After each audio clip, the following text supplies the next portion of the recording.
I have the busiest life of anyone I know, and I love it. Dog walking, school clubs, field hockey, part-time job at the diner, babysitting. I did it all. Hi everyone, I'm Olivia from Massachusetts. Please like and subscribe. Not everyone understood why I liked to stay so busy, but Mabel was the only person who was a jerk about it. Nice dress, is it your grandma's? It's for ballroom dancing class, like you have any rhythm. That's what the class is for, genius. And why do you care so much about what I'm doing? I don't care. I just think it's sad. You fill up all your time with pointless activities so you don't have to think about how lonely and pathetic your life is. Bully was too kind of a word for Mabel. She was evil. She hadn't always been this way. We used to be best friends. In fact, we were inseparable. Sleepovers, late-night phone calls about the boys we were crushing on. We were even lab partners in chemistry class. All of that changed the day of the triathlon. We made it through the swimming and the cycling segments of the race with no problems. We were neck and neck. And then, during the running segment, Mabel tripped over a rock and fell hard. I think I've broken my ankle. Should I find a medic? Or maybe I can help you up so we can both finish? I felt guilty, but as the other runners raced past, all I could think about was beating them. Mabel had been so excited for us to do this together, though. No, you go ahead. I'm sure help will be here soon. I hesitated, but only for a second. Okay, I'll see you after the finish line. I sped off, leaving Mabel behind. Things were never the same after that. I tried connecting with Mabel over and over, but she wanted nothing to do with me. And then our paths just kind of went in opposite directions. I was still super competitive and always involved in sports and other physical activities, but Mabel became more introspective and artsy. She joined the theater club and even DJ'd on weekends. Sometimes I still miss her, but then she'd shove me into a locker or make fun of me behind my back, and I'd remember that she's a bully and a jerk. I'm better off without her. As my partner Pierre twirled me across the dance floor at class that night, I felt everything else fade away. All my cares and worries, even my other hobbies. It was nice to let go. But after class, Mabel's words were ringing in my head. I stopped to talk to Pierre. We didn't go to the same school, but we were the same age, and he knew me better than almost anyone. You don't think she was right, do you? She has a point. You move non-stop like a shark. Almost like you're afraid if you stop swimming, you'll drown. A shark couldn't pull off these moves. Come on, be serious for a second. What are you trying to escape from? Right now, this conversation. I stomped off. Whatever you say, shark girl. What was everyone's problem today? I expected that treatment from Mabel, but I had to admit it hurt to hear Pierre agree with her.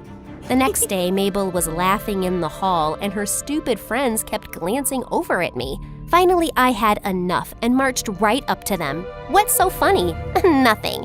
I signed you up for the triathlon, that's all. What? You can't just sign another person up without their consent? Fine, don't do it then. You're obviously too scared. I was smart enough to know she was manipulating me, but my competitive side was drowning everything else out. Scared? I wasn't scared of anything. I don't mind, I'll do it. Besides, I'm not the one who couldn't finish. That wiped the smirk right off Mabel's face. I felt satisfied as I strode off down the hall, but then my guilt came rushing back. Whatever, why should I feel guilty? She's the one who put me in this position. I threw myself into training. If I was going to do this, I was going to win. I swam laps in the pool, biked up a mountain to build endurance, and ran everywhere instead of taking the bus. One morning, when I came up for air in the pool, I was surprised to see another person swimming laps. Usually this early, I was the only one here. Wow, she was fast. She pushed herself up on the other side and removed her goggles. It was Mabel. I didn't know what to make of her being there. But then when I went to relax my muscles in the hot tub afterwards and Mabel was there too, I started to get annoyed. Are you following me? This is a public facility. I've never seen you here before. Is torturing me at school not enough for you? Now I can't even train without you hassling me? I'm here to train too. Not everything is some conspiracy against you. Train for what? What do you think? The triathlon. You're doing the triathlon? Why? So I can finish what I started. I had to admit I respected her for that. Maybe we could train together. I don't need your help.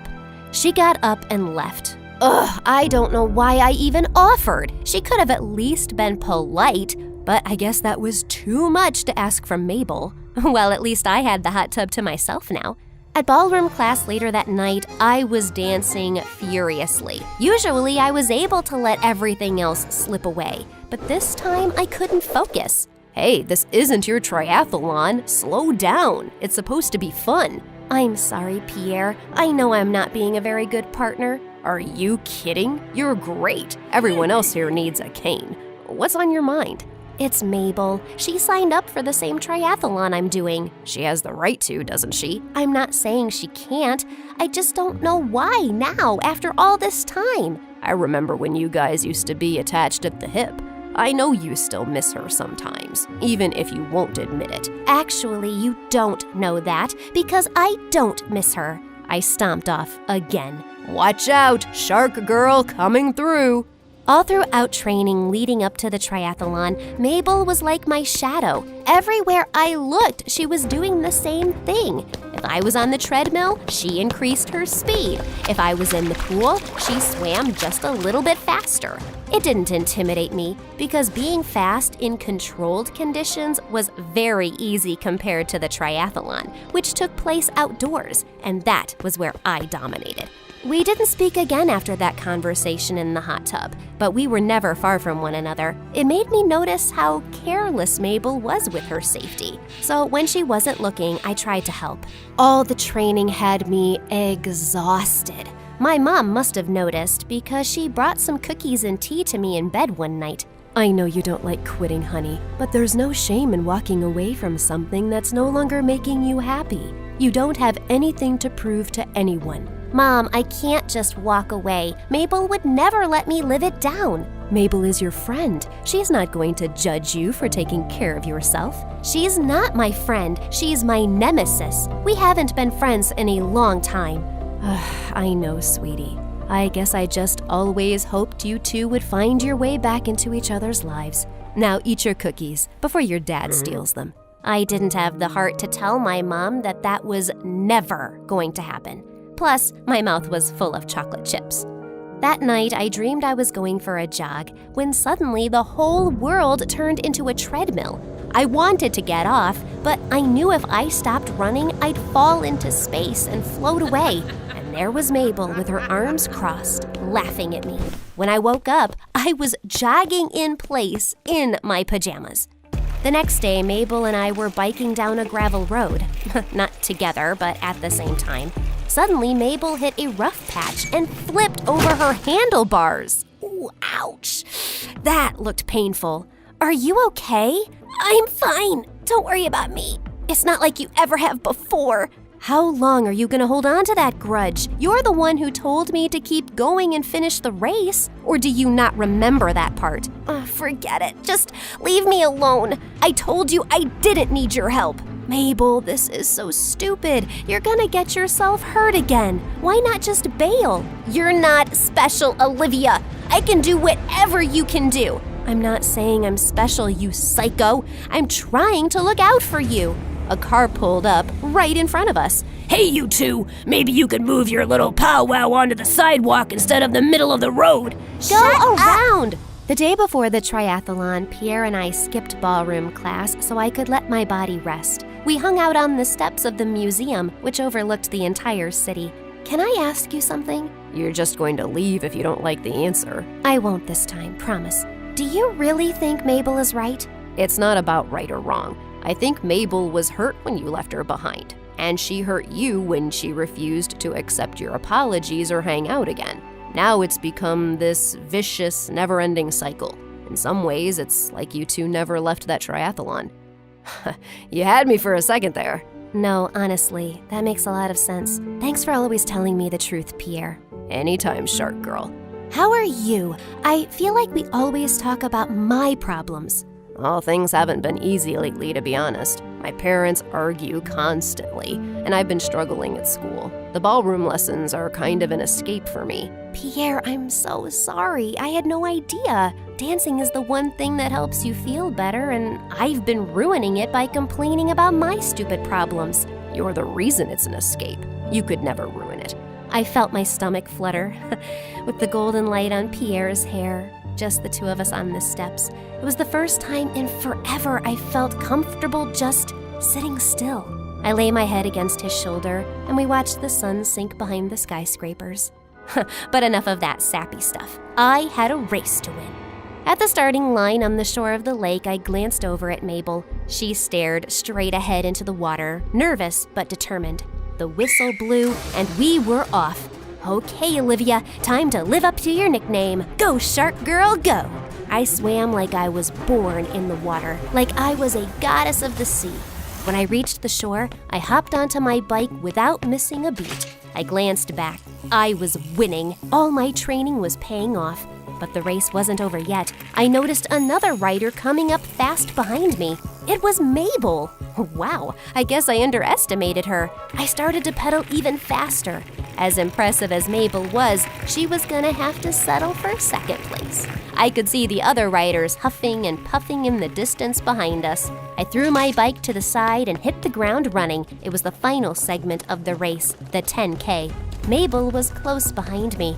She looked exhausted. I was getting tired too, but I was in great shape from sports and constant exercise. Sorry, Mabel, but you're a DJ, not an athlete. What? While I'd been patting myself on the back, Mabel had caught up to me, and now she was pulling ahead. No, I couldn't let this happen. Not with first place so close. It was time to show Mabel just how fast I was. I took a breath, hurtled forward like a freight train, and then I tripped. I fell on my face in the dirt and hit my shoulder on a rock. Ow, ow, ow! Well, so much for winning. I started to cry. Then a hand appeared in front of me to help me up. Why are you stopping? Mabel, you can win this. Go, you earned it. I know you were looking out for me during our training. I told you not to help me, but I'm glad you did. I was speechless. Come on, this time both of us finish or neither of us do. I couldn't believe that after leaving her behind all that time ago and how messed up things had become between us ever since, Mabel was willing to lose the race just to help me. She supported me and we hobbled onward together. The other runners started to pass us. At the finish line, Mabel and I practically collapsed. We chugged water and caught our breath. We may not have won, but we finished, and we did it together. Mabel, I'm so sorry. I never should have put the race before our friendship. I'm sorry for all the time we lost because of my stupid, selfish, competitive streak. If I could go back, I'd do it differently. I'm sorry, too, for bullying you and for being stubborn and taking so long to forgive you. Does that mean you forgive me now? Mabel didn't answer. She just wrapped her arms around me in a bear hug. From that moment on, Mabel and I were best friends again. I went to all her DJ gigs, and she was always there to support me at my races, from the sidelines. We had our different interests, and that's okay. What mattered is that we were there for each other through the ups and downs. At the next ballroom lesson, Pierre was waiting for me. How's it going, Shark Girl? Before he could finish his question, I kissed him. He was speechless, but I could tell how happy he was when we were dancing. He had the same dreamy smile on his face that I had. I felt lucky to have these special people in my life, and I was never going to take them for granted again.